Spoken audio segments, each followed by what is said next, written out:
Hey church family and any friends watching, thank you for tuning in for this devotion this Monday. And I am really excited to bring you an encouraging word this morning from Psalm 3. That's the psalm I chose to start with today. And Psalm 3 has a special place in my heart, as well as many choir singers and musicians. This is where one of our favorite songs, Thou, O Lord, comes from. So I'm going to be reading Psalm 3 in the ESV. O Lord, how many are my foes? Many are rising against me. Many are saying of my soul, there is no salvation for him in God. Selah. But you, O Lord, are a shield about me, my glory and the lifter of my head. I cried aloud to the Lord, and he answered me from his holy hill. Selah. I lay down and slept. I woke again, for the Lord sustained me. I will not be afraid of many thousands of people who have set themselves against me all around. Arise, O Lord, save me, O my God, for you strike all my enemies on the cheek. You break the teeth of the wicked. Salvation belongs to the Lord. Your blessing be on your people. Selah. So let me give you some quick context here, okay? You can find this, what's happening in David's life in 2 Samuel chapter 15. Basically, David and a few of his trusted staff and followers are going with him. They are escaping the imminent attack of his own son, Absalom. Absalom had secretly been winning the hearts of quite a few people in the kingdom and was ready to go back to the kingdom or to the palace and take over. And so David has to escape. And so what we see here is an incredibly difficult, heartbreaking place that David finds himself. He's overwhelmed. His whole life is not only is his safety and life at stake, but he's been betrayed by his own son. Maybe God has done something in your life or allowed something to happen that really stops you in your tracks. You've experienced the death of a loved one or a diagnosis. Even during this time that we're having to survive through the coronavirus, and there's job issues, and of course there's school, and there's social, and there's medical care, and there's all these things that have changed, and a lot of us have been stopped in our tracks. What do we do with that fear? What do we do with those anxieties and those worries? And if you look at verse 2, it says, many are they saying of my soul, many are saying of my soul, there is no salvation for him in God. Selah. This is a very interesting word. This is actually a musical term that its exact meaning is really unclear. The wisest and most trusted scholars, our best guesses is that Selah is a musical term that can either mean a pause, so the singing would pause. You remember, everything you see in Psalms is an actual song. So the musical direction in the word Selah could be pause your singing. It could mean pause your singing and there's going to be an interlude, like a musical instrumental part. And so the pause there is for the singing to stop and us to think about what we've said and what we're going to say.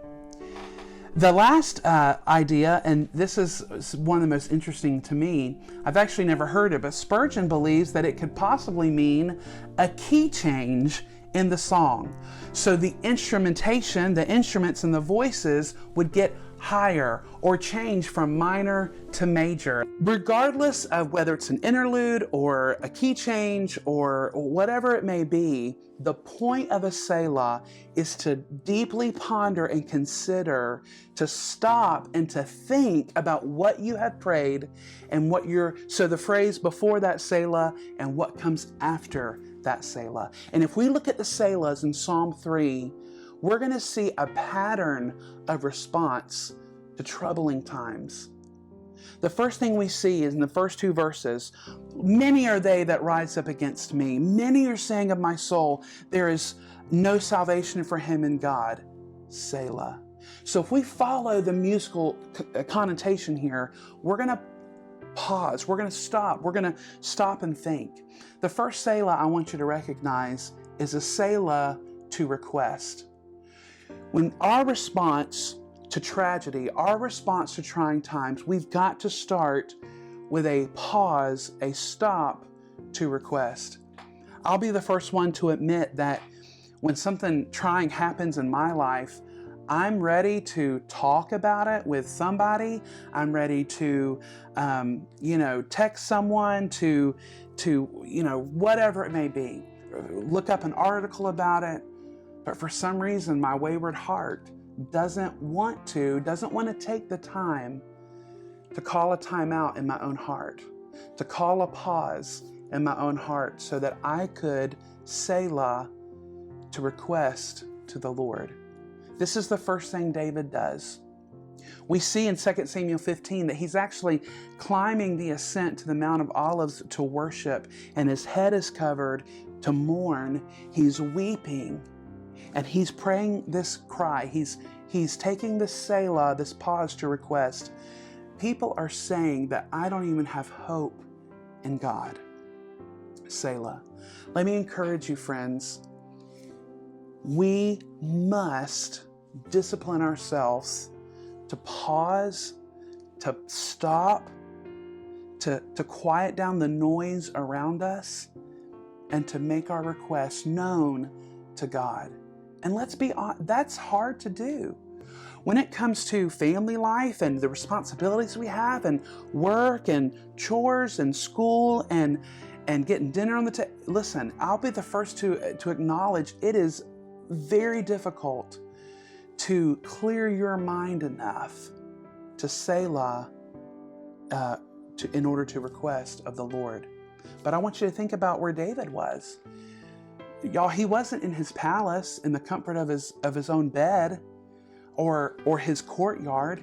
He was in a cave or a field or in the forest. He was en route to escape his own son's threat. And yet he was able to stop, to time out, to whoa, I must Selah to request. Let's keep going. Interesting, after his Selah, where he made his request known, look how he comes out of that Selah in verse 3. But you, O Lord, are a shield about me, my glory, and the lifter of my head. I cried aloud to the Lord, and he answered me from his holy hill. Do you see what happened after he was able to Selah in order to request? He had another Selah at the end of verse 4 to remember. He remembered in verse 3 and 4, you have been a shield about me. That meaning, the Hebrew word for shield is not just this frontward facing shield that we kind of imagine in our head. It's a shield above him, before, in front of him, behind him, all around him. He is saying, God, you have proven yourself a shield all around me. You are my glory and the lifter of my head. Think about the shame and disgrace David experienced when he got himself into the mess with Bathsheba and then murdering Uriah. But after he repented, and through his repentance, the Lord was faithful to lift his head above that mess. And David's remembering. His Selah to request led him to a Selah to remember. I cried aloud unto the Lord, and he answered me from his holy hill. Friends, I want to encourage you that once you're able to Selah in order to request, we are able and we are more apt to Selah to remember. At the end of verse 4, we have another Selah. So he reminds himself, he remembers, I cried unto the Lord, and he's been faithful. He's answered me from his holy hill. Here we have another Selah. So we take another pause, or maybe it's a key change. It's something to say, we're going to up the ante here. We're going to shout out a little louder, a little harder to capture your attention. I laid down and slept. Verse 5. I woke again, for the Lord sustained me. Again, David's not in his comfortable bed in the palace. He is using rocks and stones for a pillow. He's not comfortable, friends. And many times we find ourselves in a sleepless night, just being agonized with anxiety and worries and fears and depressions. David is saying, because I Selah to request, and I Selah, I pause, I stop to remember. This leads us to our third Selah, a Selah of rest. I lay down and slept. I woke again, for the Lord sustained me. Not only was he able to sleep while he's running for his life, but he even gives us the detail, I was able to wake up the next day. I was able to greet the new mercies of the next morning because the Lord sustained me. Not because he got the right answers he wanted, not because he got word back that Absalom had been stopped or defeated. No, not because he had anything tangible to change his mood. He was given hope. He was given rest from his Selah of requesting, his Selah of remembering, gave him a Selah of resting. So look what happens. So he's requested, he's remembered, he's rested. And now in verse 6, I will not be afraid of many thousands of people who have set themselves against me all around. Has David ever been under attack, you think? Of course he has. He's a warrior king. From the time he was a teenager, a young child, he was under attack. Was he not surrounded by thousands of soldiers when he defeated Goliath in the name of the Lord? So David is remembering, he's requesting, he's remembering, and now he's rested. He says, I'm not going to be afraid, even though thousands are against me. They have set themselves all around. And then in verse 7, he's requesting again, arise, O Lord, save me, O my God, for you strike all my enemies on the cheek, you break the teeth of the wicked. Do we remember where David kind of cut his teeth on that slingshot? He was protecting the sheep as a young child. That was his job.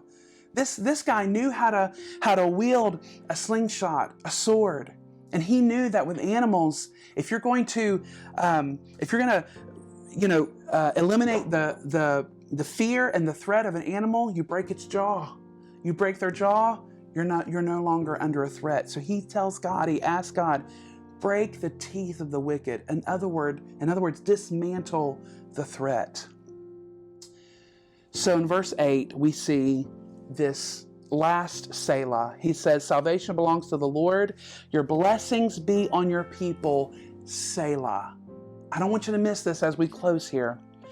He is gone through this process of a Selah to request, a Selah to remember, a Selah to rest, and lastly, a Selah to rejoice.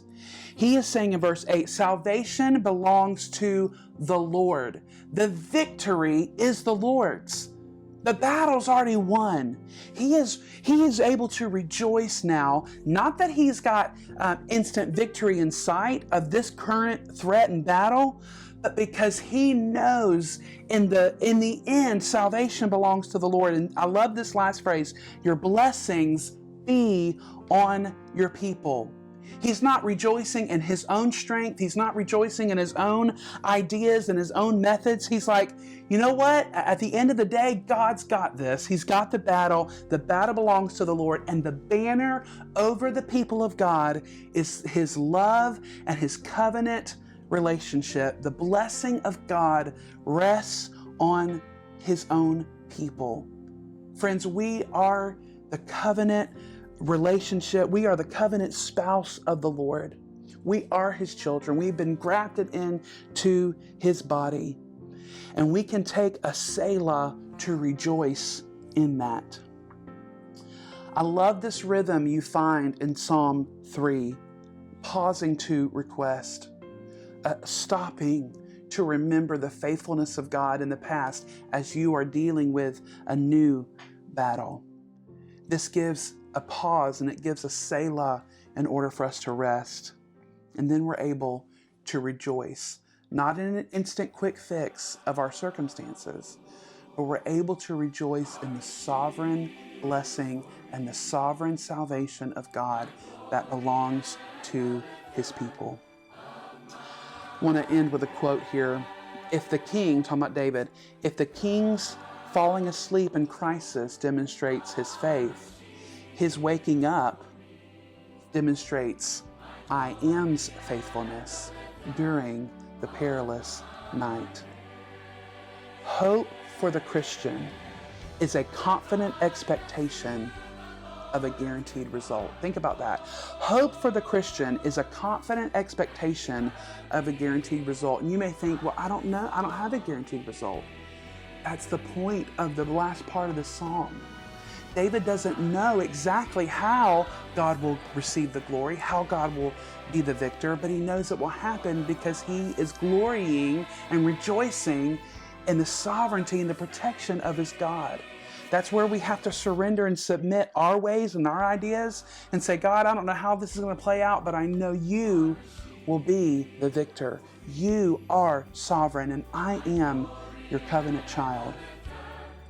Honestly facing your lack of sovereignty over your own life produces either anxiety or relief. Think about that. If you honestly face your lack of sovereignty over your own life, it's going to produce either anxiety or relief. Anxiety is God forgetting. It's the result of thinking that life is on your shoulders, that it's up to you, that it's your job to figure it all out and keep things in order. And I, for one, I want to do everything I can to rid myself of those anxious thoughts, those racing thoughts that keep you up at night, that arrest your attention. And I want to follow David's example. And I want to Selah. I want to stop to make my request known to God. I want to Selah to remember how he has been faithful in the past. This allows me, and it's the grace of God that washes over me to give me a Selah of rest. That helps me, and that leads me into this last Selah of rejoicing. Not rejoicing in my own circumstances, but rejoicing in the righteousness of Jesus that I now wear and bear as his child. And I know that in the end, God will get the glory. And I know that he is working these things that I do see, he is working them for my good and his glory. And I'm able to trust more in that. I'm thankful today that God has given us a model of stopping, of having a Selah. And pay attention to those needed key changes in life where the Lord is leading us to stop and think, to give more attention to. I hope you enjoyed that today. I hope that spoke to your heart.